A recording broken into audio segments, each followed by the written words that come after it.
actually. It was before everything was normal. Matthew Haystow is the brother that brought me around the house. We were playing ultimate frisbee, and we were having that aspect on the field on the school campus, and that pretty much got me to get connected to him. He was like riding around the house, stuff like that. Invited me like to little events at the house, as to where we like having barbecue and stuff like that. And it was like one of those moments where there was an aspect where I felt comfortable when I could fit in and just be myself and, leave the aspect of having fun on the college campus.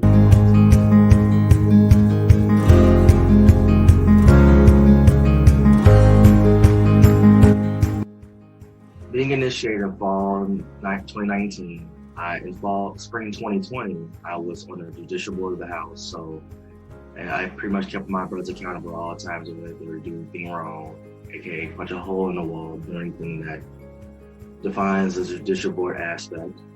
I always kept the house in line.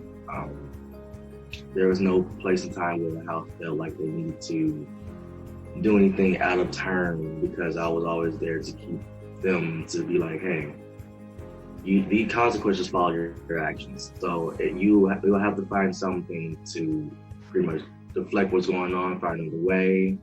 You talk it out with a brother, but if you do this right now, I'm gonna have to hold you accountable, because no one likes a J board. No one likes a judicial board hearing. It's a lot of work. No one likes a punishment. And we go as far as that. Moving forward, there's elections. I ran for I pretty much, when I wrote my speech, I had everything in detail. I had the accolades I tried to build up. I had outside, third-party sources of how I learned other viewpoints, such as the AFLV. I have a mentor at Michigan State, Guillermo Flores. He's a fraternity and sorority life director. So he was basically giving me pointers of how to run a fraternity, how to be non-biased, and pretty much have that way distinction of how to keep everyone accountable at all times. That's the main thing I need to promote everywhere. Not even just here in my chapter, but everywhere. Just keeping your brothers accountable, make sure that your chapter flows at a fluent rate.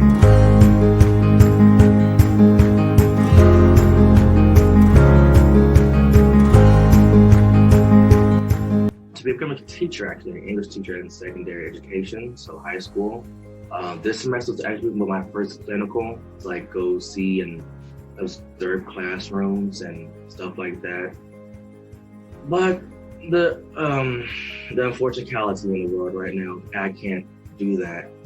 So they have virtual aspects, which are not the same. I'm gonna be completely honest with you, but they try their hard to match that viewpoint.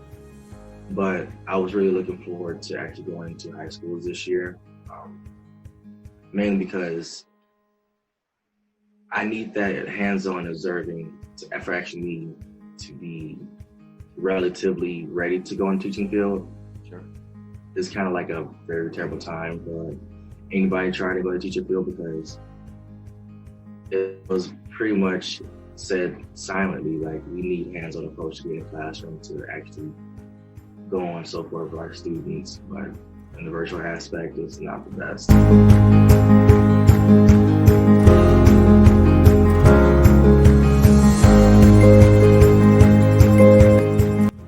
It feels like an inclusive breakthrough, because it's not every day when you notice that you win a scholarship. When I first knew she saw that I won, it was about around 3 or 4 o'clock in the morning when I was checking my email randomly.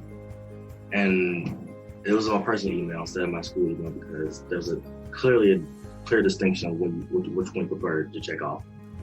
And I was checking my personal email. I'm like, okay, let me click on this, because when I read it, I was just at the time, I was just in shock. I was in shock. I was like, I pulled one of my brothers aside. We was in quarantine last year, and that's why I found out we won a scholarship. Hey, shoot, come look at this real quick. Am I eyes to see for me at this moment? It was so, I was just in shock at the moment because I couldn't fathom that all of this happened at one time. I had no idea that I won. I all came to the shock, and it feels like a inclusive breakthrough because having a scholarship from a fraternity at like such a, tough time, like it's something to put a smile on your face. So, and this is when like COVID-19 was fresh in the air and everyone's had a question about it, and it just put me in a better spot as a person as a whole because everyone was just unsure and unwary of the future. So I feel it was a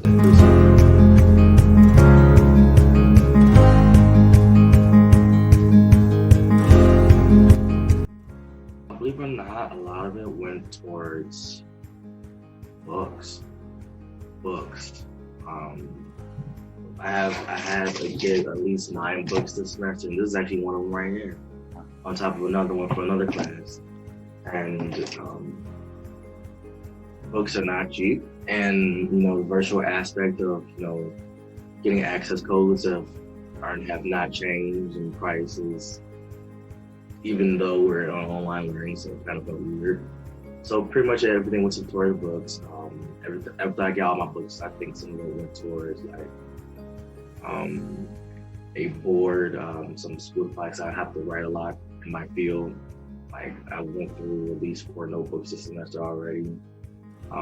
So when I come down to writing, I have to, I'm actually going through an emphasis of writing going to my classes. So I have to like think outside the box a lot of times, and I have to learn how to teach writing, and I have to make trial and errors in my notebook a whole lot by doing all these paragraphs, and have to find a set of one certain